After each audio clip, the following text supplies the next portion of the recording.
sort of like the blues of flamenco.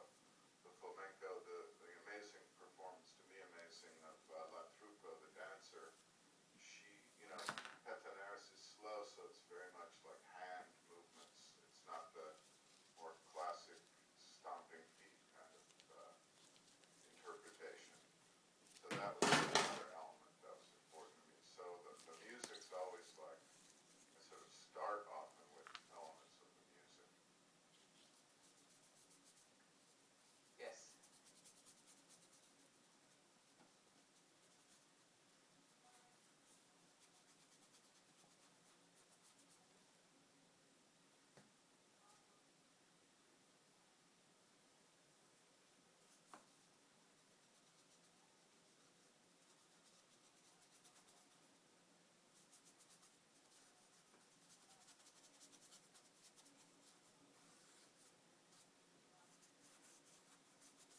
Well, yeah, this is a kind of response to what Jim was saying earlier about the museum as a kind of expression of colonialism and objects being taken out of context. The paintings that Isaac de Macaulay views each time he goes back to the museum weren't really intended to be seen in that kind of a context and as sort of individual works. And so I guess that's kind of. Yeah, that's a good question. Yeah, but museums were already existing. So artists created things with the idea of it being shown in a gallery or a museum. But those museums exist. Why? Because they are sort of the equivalent of what a church would be in the Renaissance, where you would have art. There weren't museums in the Renaissance that I know of. So that art is taken, that art previously was taken from another context. So now we have a new context, and all the artists in the film were pushing, definitely pushing the borders of that context. I mean, the Cubists certainly were trying to show you a different way of looking at an object in a kind of faceted way. Same with certainly the last painting in the film by Tapies. Before you ever saw her in any kind of mainstream film, she was doing incredibly daring things with Derek Jarman. So she's just a real gift, you know. I just, on the set, I went up to her and said to her at one point, Tilda, will you marry me? And she said, oh, darling, we already are.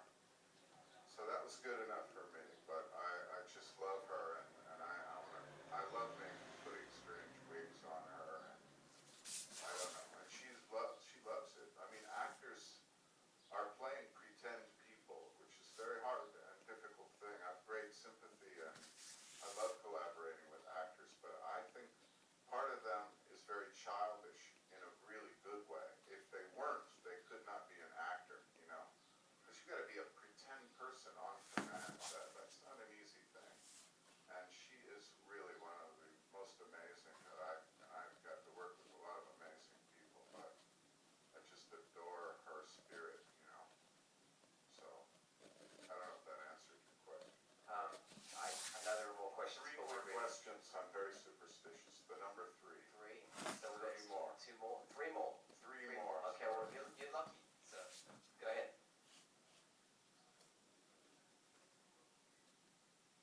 The what? Age of YouTube? Oh yeah. What are your thoughts on the recontextualization of cinema in the age of YouTube? I think that the whole apparatus, the model of film distribution and how we receive cinema is broken and on the verge of being obsolete. And I think the same with the music industry, which is more apparently obsolete. But I think in the future, there's a lot of things starting now across the world of what used to be called in the 70s like cine clubs, where people get together and see a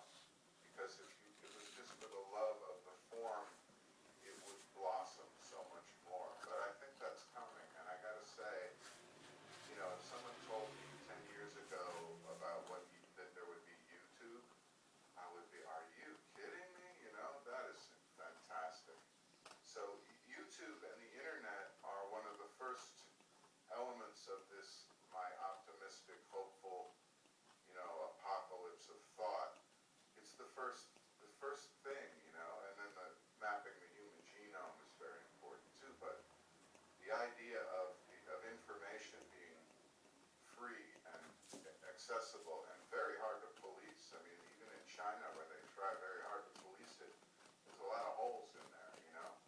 So I think it ultimately can't be controlled.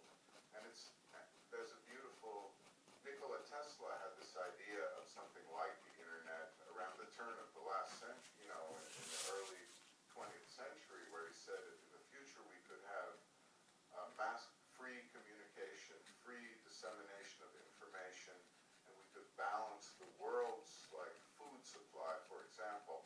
Like one place they're starving, another place has a surplus. Well, ship them the food, you know? Like do it for the inhabitants of this planet. And the YouTube, the internet, that stuff to me is something. It makes me optimistic, you know? So I think it's so valuable to have. The other cool thing is like about going online, people know that a lot of the information may be false. You don't know if it's true or false. So that's a very positive thing to have that awareness, because when we were in school and they said, it's in the history book, so it's got to be true, you know? Well, most of that stuff was lies anyway. So the internet, it sort of balances that out. You don't know if it's necessarily all true or not. So you already have that mechanism built in. So it's something to me very, very beautiful and important. Fosters a kind of healthy skepticism about everything. Hopefully, yeah. You had a question in the back. Yeah, there's two of you, but you're the one I'm pointing at. Was that one of three? Yeah, no, this is the second of three. Okay. She's the third of three. The two in the back there.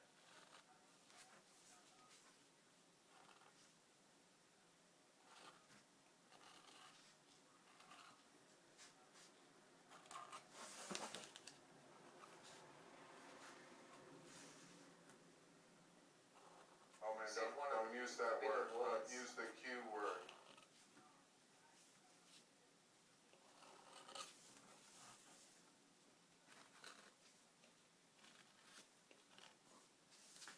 Well, he's an amazing collaborator, David Benwinston. I first worked with him. He was an apprentice editor on the film Down by Law, and I became friends with him, but he was just like an apprentice. And the next film we did, he was an assistant.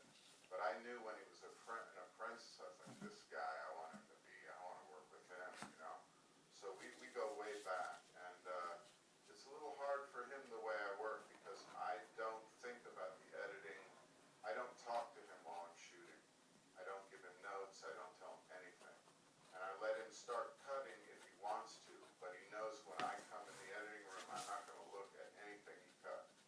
I'm only going to we're just going to start in on whatever procedure that I give the poor guy. Like Broken Flowers, we edited backwards because I wanted to start with the last scene, the next to the last, because I wanted to know where we were going. And in this film, he had a lot of, you know, he spent time familiarizing himself and making, you know, starting to edit it, but I never looked at any of it, you know.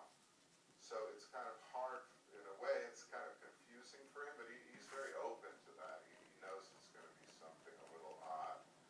And then we just start in and we start with whatever kind of vague plan I have. This time I told him, let's try to use every setup that we have. And so we started cutting like that, trying to use every camera angle. And I never work with a music editor because Jay is a great music editor as well. And I don't use a music supervisor because I select all the music. So, but he's an amazing collaborator. And I got to mention one